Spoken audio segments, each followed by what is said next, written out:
Hi, this is Amanda. Happy almost Cinco de Mayo. On this episode of Eat Kindly with me, we are making a staple for my household growing up. My mom's flan recipe, and you guessed it, making it vegan friendly. So let's get into it.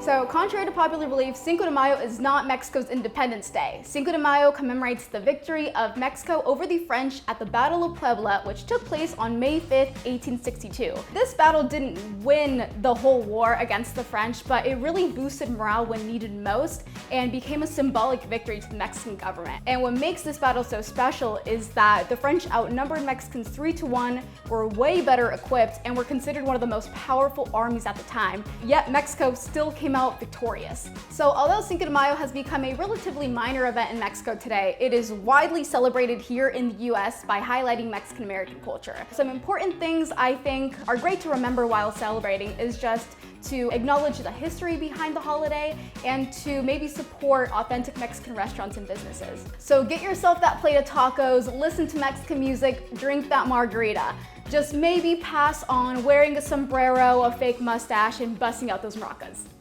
Flan is easily one of the most iconic, popular desserts in Mexico. What's really beautiful about it is that you can find it anywhere, from the old ranches in rural Mexico to the upscale restaurants in major cities. So veganizing my mom's recipe definitely proved to be more difficult than I expected, and that's mainly because flan is mostly eggs and dairy. So in my mom's recipe, she uses two different types of milk, evaporated and condensed. We are going to be using sweetened oat milk. This will help add a lot of that creaminess to our flan. And we're also going to be adding a bit of coconut milk, and this will ensure more firmness. We are going to be using cornstarch. This will really help thicken our custard base.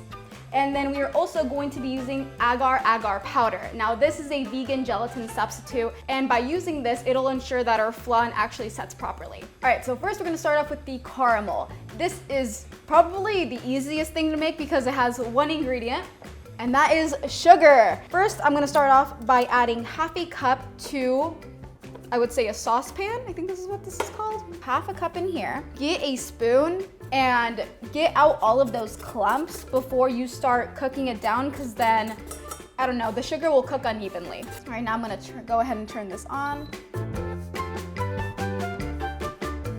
All right, since this is almost done, as you can tell by the smoke, I'm going to get my ramekins ready. So immediately pour into your ramekins because this stuff hardens very quickly.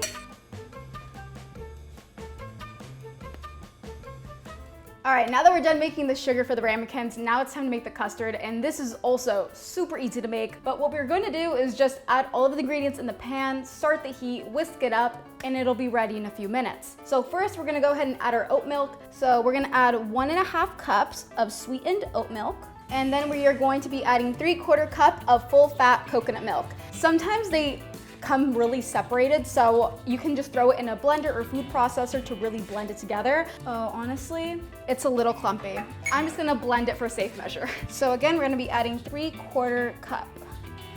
Next, we're gonna be adding 3 tablespoons of agave. You could add maple syrup, but I personally think agave is a little bit sweeter and it really just makes it taste like a dessert.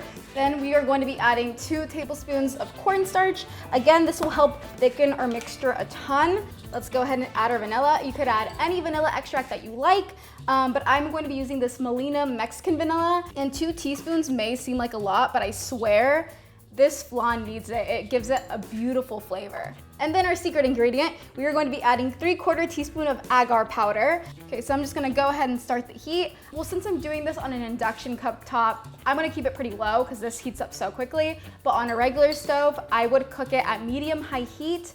Once it starts thickening, lower that to medium-low. So I'm just gonna immediately whisk everything together.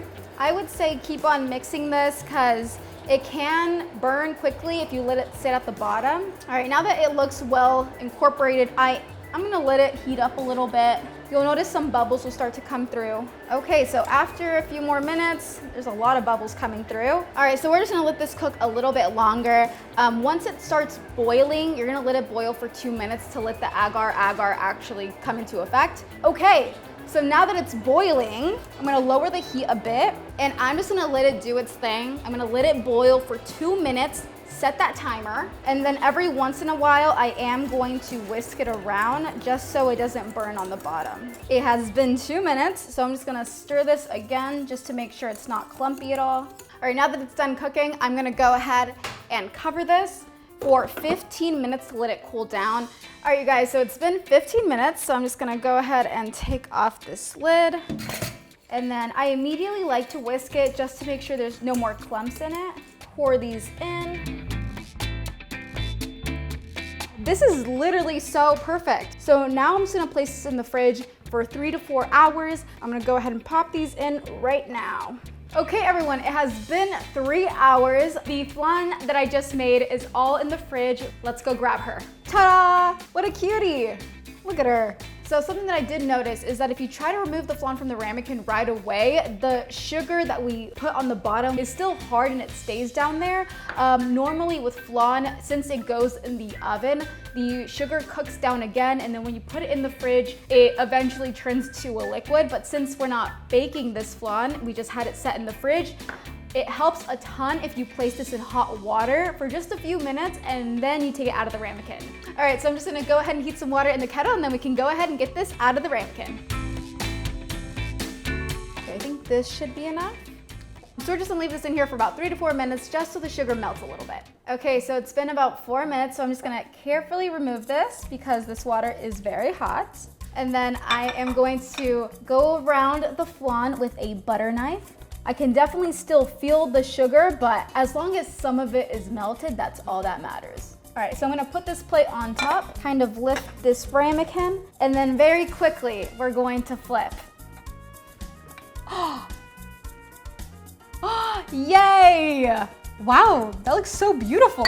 And here we have it, you guys, vegan flan. Oh, this is so exciting because when I first went vegan, like 5 years ago, I did not ever think I could make something like this. So let's dig in. Okay. Look at that.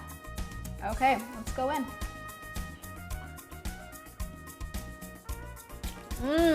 Oh, that's so good. It's super, super creamy. If someone gave me this at a Mexican restaurant, I would not think it was vegan at all. It tastes so authentic, it's crazy. It literally tastes exactly like the one my mom makes, and I couldn't be any more excited. Well, this is Amanda for Live Kindly. Thank you so much for watching. Please subscribe and hit that notification bell for more recipe videos like this one. Have you ever made flan? What Mexican dishes are you preparing for Cinco de Mayo?